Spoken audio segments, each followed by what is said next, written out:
যেটার জন্য এতক্ষণ ধরে অপেক্ষা ছিল আমাদের সবার, সেটা এখন হচ্ছে গাইস। ওয়াও,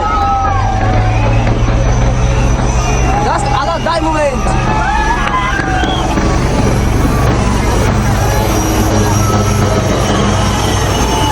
আলাদা মোমেন্ট একবারে।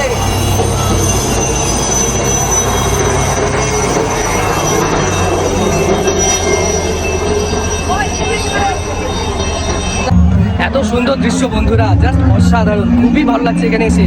সবাই একসাথে এসেছে, সব বালুরঘাটবাসী সবাই একসাথে এসেছে আর অবগত করছে সবাইকে তারা যুদ্ধকালীন যেসব পরিস্থিতি ইকুইপমেন্টস ভেহিকেল যেগুলো ইউজ করে।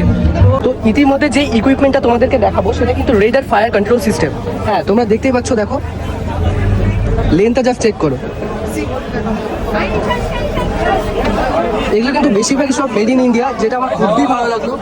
জাস্ট অসাধারণ, এত সুন্দর একটা ইনিশিয়েটিভ নিয়েছে যে সব মানুষদেরকে অবগত করছে এই ইকুইপমেন্টের ব্যাপারে বা ভেহিকেলের ব্যাপারে। ইতিমধ্যে কিন্তু যেটা দেখতে পাচ্ছি সেটা কিন্তু অফরোডিং ভেহিকেল। হ্যাঁ, মেড ইন ইন্ডিয়া তোমাদেরকে ইতিমধ্যে যেটা দেখতে পাচ্ছি সেটা কিন্তু টোটালি একদম off-roading vehicle made in India. হ্যাঁ, তোমাদেরকে দেখাচ্ছি যে made in India JSW India. হ্যাঁ, টোটালি একদম অফরোডিং ভেহিকেল। একটাই জিনিস ভালো লাগলো যে যত গাড়ি আছে, যত সব ইকুইপমেন্টস, সবকিছু যুদ্ধের সময় ইউজ করা হয় সব কিন্তু মেড ইন ইন্ডিয়া, যেটা কিন্তু একটা প্রাউডের বিষয়। ইতিমধ্যে যে ভেহিকেলটা দেখবো সেটা কিন্তু হাই মোবিলিটি রিকনসিডেন্স ভেহিকেল। হ্যাঁ, এটা কিন্তু টোটালি বুলেট প্রুফ, দেখতেই পাচ্ছ তোমরা, এই যে বুলেট প্রুফ। এখানে কিন্তু আরেকটা ভেহিকেল চোখে পড়লো, যেটা কিন্তু SMV অ্যাটর N1200।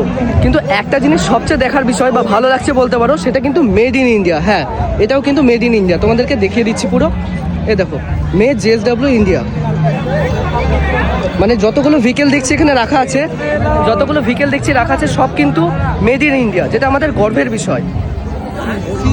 তো ইতিমধ্যে কিন্তু এখন দেখতে পাচ্ছি যে কুইক রিঅ্যাকশন স্পোর্টস ভেহিকেল কিন্তু ইন্ডিয়া, তোমরা দেখো যায়